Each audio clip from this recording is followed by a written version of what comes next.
जाट आरक्षण पार्ट 2 जो चल रहा है दिल्ली में, ज़मींदारों का जो आंदोलन चल रहा है, किसान का नाम दिया गया है। किसानों का आंदोलन नहीं है, ये ज़मींदारों का आंदोलन है।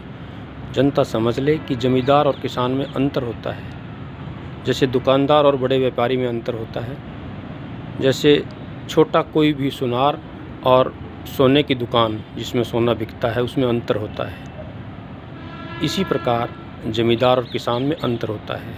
किसान बहुत थोड़ी ज़मीन का मालिक हो भी सकता है और नहीं भी हो सकता है, बिना ज़मीन के भी किसानी कर सकता है, या 1-2-4 एकड़ उसके पास है तो उसका भी मालिक वो है, लेकिन वो ज़मींदार की श्रेणी में नहीं आएगा। लेकिन 4-5 एकड़ से ऊपर का जितना भी ज़मींदार हैं वे सब ज़मींदार हैं, और ज़मींदारी प्रथा का उन्मूलन हो चुका है। वह देश हित में नहीं है। ज़मींदारी प्रथा किसानों का शोषण करती है, और ज़मींदार बड़े बड़े सामंत, ज़मींदार, जागीरदार आज भी हैं।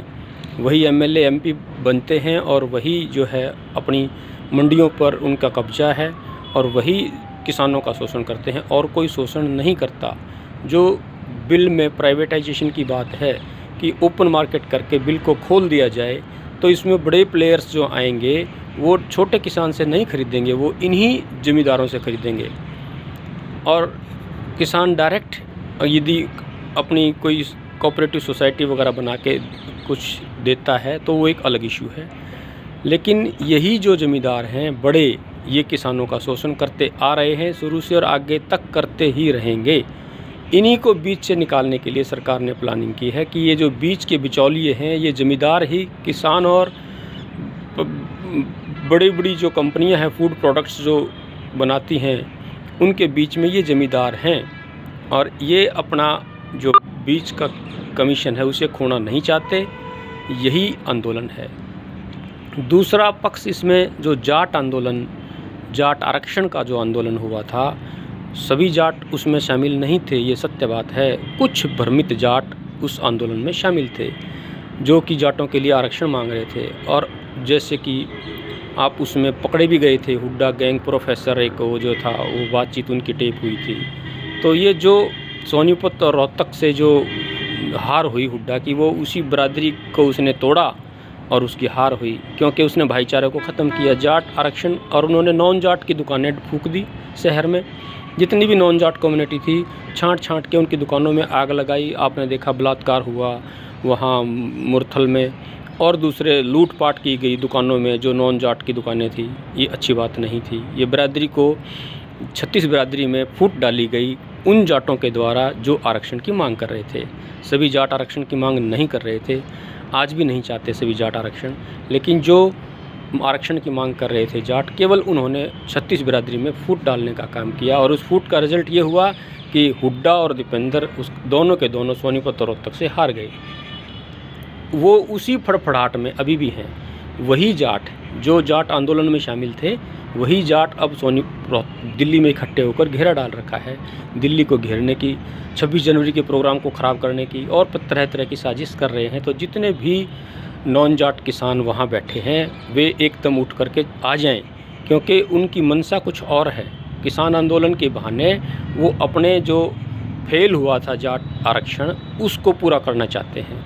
जितने भी यहाँ नेता बैठे हैं आप देखिए, जितनी भी यूनियनें वहाँ बैठी हैं उनके नेता जाट हैं। टिकैत है, और दूसरा मान है जिसने अभी अभी वो इस्तीफ़ा दे दिया उस सुप्रीम कोर्ट की कमेटी से। कहते हैं सुप्रीम कोर्ट को भी नहीं मानेंगे।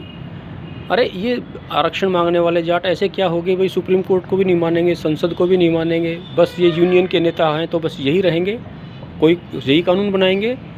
और जितने भी नॉन जाट भाई वहाँ बैठे हैं दिल्ली में, वे उठ करके आ जाएं।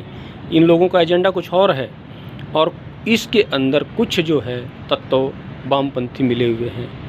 वो भी जो सीएए आंदोलन फेल हुआ था, उस आंदोलन के चक्कर उसको की फड़फड़ाहट उनके अंदर है, चुभन है कि वो तो फेल हो गया, अब ये कुछ ना कुछ पास होना चाहिए। किसान शब्द ऐसा है जिससे बहुत लंबी लोग जुड़ सकते हैं, इसलिए इसका नाम किसान आंदोलन दिया है। जैसे कम्युनिस्ट अब नाम रखते हैं, कम्युनिस्ट का मतलब कॉमन सबके लिए, सारी सब बराबर हो जाएं, ऐसा प्यारा शब्द है। लेकिन वो करते क्या हैं सबको पता है। कम्युनिस्ट जो है खून खराबे के सिवाय कुछ नहीं करते हैं। ऐसे ही ये शब्द इन्होंने किसान का ले लिया है, किसान मजदूर। अरे मजदूर, किसान ठीक है, जिस 2-4 एकड़ का किसान है वो किसान है, वो मज़दूर भी नहीं रखता। लेकिन उससे ऊपर 10, 12, 20, 50, 100 एकड़ के जो ज़मींदार हैं, उनके नीचे तो हज़ारों मज़दूर काम करते हैं। वो किसान कहाँ से हो गए? चौटाला भी कहता है मैं किसान हूँ, ऐसे तो राहुल वडेरा भी कहता है मैं किसान हूँ, अमिताभ बच्चन भी कहता है मैं किसान हूँ, बादल सुखबीर कहता है मैं किसान हूँ, अमरिंदर किसान है, टिकैत कहता है मैं किसान हूँ, 50 कोठियाँ हैं उसकी टिकैत की, और उसको अब सारे ही किसान हो गए। फिर रहा कौन देश में? फिर तो ये इंडस्ट्रियलिस्ट भी कहेंगे हम भी किसान हैं, 4 एकड़ ज़मीन खरीद लेंगे खेती की, अंबानी अडानी वो भी कहेगा मैं किसान हूँ। फिर तो सारे ही किसान हो गए, देश हमारा किसानों से ही तो किसान प्रधान है। तो फिर बगैर किसान के तो कोई है ही नहीं। जिसके पास भी 1 बीघा ज़मीन है या 1000 एकड़ है वो सारे किसान हैं। ये मूर्खता की बातें हैं सब। जो गरीब किसान हैं, ये गरीब किसान जितने भी हैं उनके हित में है ये कानून, इसमें कोई दो राय नहीं। लेकिन जो ज़मींदार हैं, जो बिचौलिए हैं, जो आड़तिए हैं, जो प्रॉपर्टी डीलर हैं, उनके लिए चोट होगी। उनको चोट होनी चाहिए। जितना भी किसान वर्ग है छोटा, वो समझे इस बात को और समर्थन दे मोदी सरकार को, ताकि देश आगे बढ़ सके। ये देश के विकास में रोड़ा हैं। जितने भी ये जाट आंदोलन मांगने वाले, जाट आरक्षण मांगने वाले लोग, थोड़े से जाट, और बाकी जो ये शाहीन बाग वगैरह की दीदियाँ, और ये कुछ खालिस्तानी को मांगने वाले भी, सारे सरदार खालिस्तान नहीं मांगते। कुछ हैं सरदार निकम्मे जो खालिस्तान की मांग करते हैं, बस वो। ये 2-3 तरह के लोग हैं, इनके झांसे में आने की ज़रूरत नहीं है। इन 2-3 तरह के लोगों को वहाँ बैठे रहने दो, बाकी सब उठ के आ जाओ।